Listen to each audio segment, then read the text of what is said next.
Hello and welcome to the SpaceNews Commercial Space Transformers series, where we aim to give you a behind-the-scenes look at the people and companies driving the space industry's commercial transformation. I'm Jason Rainbow, a senior staff writer at Space News, and today I'll be talking to Kirk Konert, a managing partner at AE Industrial Partners, or AEI, a private equity firm with more than $6 billion in assets. AEI is a prime example of how institutional investors are now helping shape the space industry. Once dominated by governments and billionaires, the space sector saw a wave of innovation about a decade ago, driven by venture capital. Now, as these companies mature, private equity firms like AEI are stepping in to fuel their growth. AI has made key investments in companies such as small satellite launcher Firefly Aerospace, spacecraft maker York Space Systems, and Redwire, which is focused on developing and acquiring advanced space infrastructure technologies. Kirk also sits on the boards of these companies, giving him a unique perspective to discuss private equity's increasing role in the sector.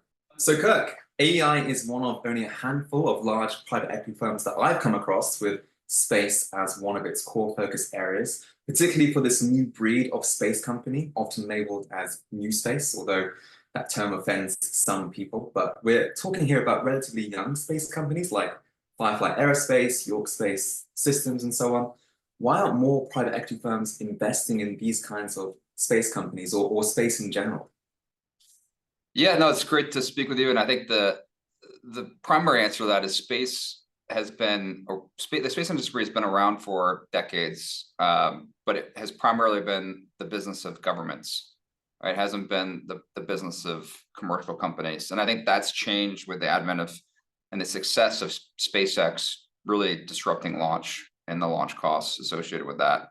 And that's opened up opportunities for commercial companies to enter into the industry in a big way. And then the US government relying on those technologies to provide their key critical infrastructure to defend our interests and provide things like GPS to the global economy. So that's created this wave of industrialization of new space, more components being made, more satellites being made, more launches being accomplished in almost a daily basis now. So we're now just seeing the private equity firms coming into the market. It was a venture capital sort of market for about a decade ago. That continues, then it's become a growth equity, and now you're starting to see mature buyout firms like us start to enter into the sector. We were a little earlier than others just because our heritage is more aerospace defense. So space is always a part of who we are, and now it's just becoming a bigger part of our thesis around where the best places to put capital. When did AI first make its investment in space, and what encouraged you to take the plunge? The first real pure play space investment for us was the creation of Redwire Space. That was our thesis we created back in 2019, and then the first acquisition was in 2020. But we saw this inflection point happening where we saw our companies that make parts for aerospace and defense, all of a sudden their space business was growing more. They're getting more opportunities in the space market. We said, what's going on here? And so we started seeing the things I just spoke about, which is there is a greater need for space assets and to address this growing market. So we should be looking at this as a private equity play. We think this is a great place to put capital, and that's why we created this thesis around Redwire. Be the picks and we weren't smart enough at the time to sort of pick winners and losers around who's going to be the best launch company, who's going to be the best satellite company, on and on. But we knew we could create a pick and shovel strategy, which could win regardless of who the ultimate winners were. It was around space was going to grow, so the picks and shovels needed that demand for that were going to grow. So we were going to have a successful business with Redwire. Awesome. So how do you foresee then the evolution of your investment strategy in this industry over the next 5 years, particularly in light of emerging technologies like superpowered AI, quantum communications, and everything else we're told is just on the horizon? Because we are enduring capital in this sector,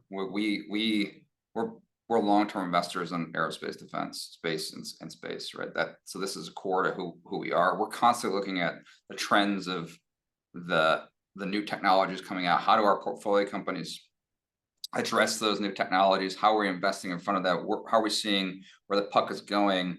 And so we're earlier to that trend and not behind, because there is a lot of new venture capital going in. There's you're constantly competing against SpaceX's new great idea. You got to stay in front of what's happening in the industry. So we are constantly evaluating where should we invest in capital as a firm, where our portfolio companies invest in capital and R&D, and where can we find the best opportunities for that. And I think AI has obviously gone through this tremendous hype cycle over the last 12 months, and that's affecting how space companies are thinking about how to use AI, and our customers are using AI to take data that we're getting from satellites. How do we get better insights? How do we autonomously move spacecraft? Those are things that companies like York Space, which are making satellites for the U.S. government, like how do we make that spacecraft a more value added part of the overall architecture for the Space Force by making more autonomous, making our supply chains better, because we're using AI to pick up the best suppliers and enhance our supply chain. So I'm not focused on a venture capital seed Series A type of investing, but we're constantly thinking about how to stay in front of those trends. Is there any part of the commercial space industry that you're not looking to invest in? Any way you're kind of staying clear of? It's hard to be too picky when you're so sector specific, right? We want to pick the best winners, the best companies, best managers, best founders in each subsector within the space industry. So we're fairly agnostic when it comes to where to invest. We haven't made a bet on remote sensing to date. We have not made a huge bet in telecommunications, like building a brand new constellation. Like we haven't made a bet like an AST mobile. We haven't done something like that. So we've sort of stayed away from constellations per se because of the capital required to get to revenue. It's hard for a private equity firm to invest capital in that type of model, but we're obviously investing in companies that enable those companies to go after. We're selling components, we're selling services to the companies trying to do those things, but we have not directly invested in those type of companies because of the business model and the capital required. That might change as the business matures, but that's an area we have not been in to date. Right. And the space industry, of course, is inherently risky with high costs and long timelines. How do you assess and mitigate these risks when evaluating a potential investment? I tell people all the time, there's probably easier ways to make a living than investing capital in space because of how hard it is. But I think we get comfort, and our investors get comfort from us investing in companies that we believe are critical technologies for the customers that we're serving. And we're primarily serving the U.S. government customers. So we know that they are paying customers. We know they have long visibility. You have visibility into long programs and cycles. So we're less dependent on maybe some of the commercial ups and downs in space that they've experienced the space industry has experienced over the last few years. So that provides some stability from an underwriting and a model of, okay, we're going to invest in commercial technologies that can have tremendous upside. We're going to have downside protection by making sure that we're providing technologies that we know have a customer today that are willing to pay for it. So I think that allows us to have, like, and Redwire actually talks about this a lot, is having that stable, predictable business that's growing because the market's growing, with venture optionality in some of these new commercial markets like biopharma and space and things like that are more further out, but have a potential upside.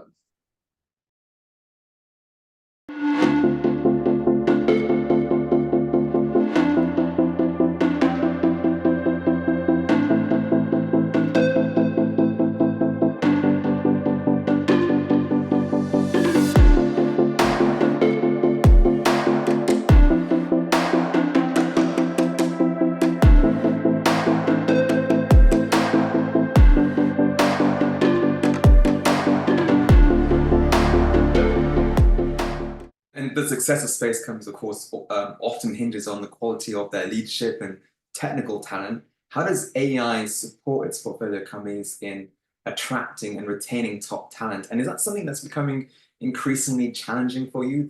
You mentioned there are so many space companies out there now, but I imagine the talent pool is limited. Yeah, there aren't a lot of people who have done this before. It's a new industry, space. Like I said, space been around for a long time, but it's a new shift in how we operate in space, and how we build commercial companies. There isn't a long list of people who have done these things before. So you are operating in a fairly limited talent pool at every rank, right? And I think that's improving, right? The space industry, as it's grown over the last 5 years, and obviously SpaceX has been a fertile training ground for engineers and some of the brightest minds that come out of there and join some of our companies, start their own companies. So it's created this ecosystem of great talent, but it's still, when you compare it to computer engineers or software engineers that are working in the cloud, or working for Google or Apple, there's definitely fewer to choose from. So we really focus on, we view ourselves as ultimately, like, we invest capital, but we're also recruiters. We're trying to find the best managers to lead our businesses, and part of that is this constant networking, meeting people, getting the opportunity to see how they're performing in other situations, but also encourage our portfolio companies to find the next generation of talent. We think, like, space is inspiring, right? That's part of the allure of space, is, right, we are the next frontier. Space is the next frontier, and you get the opportunity to do something that nobody else has done before. That's inspiring to young people, and we want to continue to inspire that next generation so that we continue to build a talent pool and find the best. They can find great careers elsewhere, but we want them to come to the space industry to help us go further. Yeah, and the commercial space industry is also global by definition. But how does AI position its portfolio companies to compete globally? And what are the key international markets you are focusing on or particularly excited about? Yeah, we are primarily North American focused. If you look at our investments, they have been US based, but we are working with our portfolio companies to find global opportunities and growth opportunities, because there's a lot that each country, we're not focused on companies that are friendly to the US, allies to the US, because a lot of technology we're providing, yeah, it's dual use, but it's very important technology for national security. Right. So we're focused on opportunities where friendly allied nations of the US have a desire for the technology that the US government is currently deploying, and we can provide a similar system or technology that can help them have their own sovereign technology for space. So we are, Firefly just announced they're working on a new launch pad with SSC, the Swedish Space Corporation. Redwire has a big presence in Europe. They have a facility in Luxembourg, a facility in Belgium. So they're working with the European Space Agency to provide critical technology for their needs. But you can see this growing space, how space is an important industry for these countries globally, where you see the success of India, you see the success of Japan, China they've been successful, and that's created a threat environment for the US government. And you're seeing the European Space Agency try to also continue to invest and increase investments to be critical players in the space industry going forward. Yeah, it's all to play for. The space industry has also seen significant consolidation. The landscape has really shifted in recent years. One of your companies, Redwire, of course, helping to drive that. How do you anticipate the pace of mergers and acquisitions could change in the near future? And what role will AI play in this? The consolidation of the space industry will accelerate, as my perspective. You saw a lot of business models get funded during low interest rate environment in sort of the 2019 to 2021 timeframe.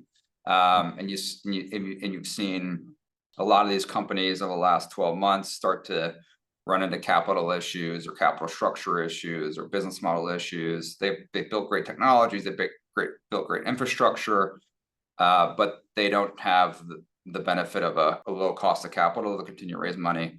So you're starting to see some of that activity occur, and I think that will accelerate over the next 12 months, because at the end of the day, SpaceX could probably provide most of what the US government would need from a space infrastructure perspective, but they don't, no customer wants that, right? And the commercial companies don't want just one provider for everything either. You need to consolidate technologies, get bigger faster, attract more capital to then go compete with the likes of SpaceX, right? To provide an alternative to the customer. So you're going to see the winners and losers play out for this, and consolidation is part of that. Just like most industries that go through sort of these cycles where a lot of capital flowed in to a sector, the winners emerge, they consolidate the best second place, third place winners, and then the business models that didn't work sort of go away. And I think you're starting to see that play out with a lot of this, a lot of the Terran Orbital announcement again bought by Lockheed. So you're starting to see that, and I think Redwire is going to be has historically, it's a public company, I don't want to talk about like future, but historically has been a player in that sort of consolidation, and I think others will continue to be the same. Exciting times ahead, plenty to keep you busy with too.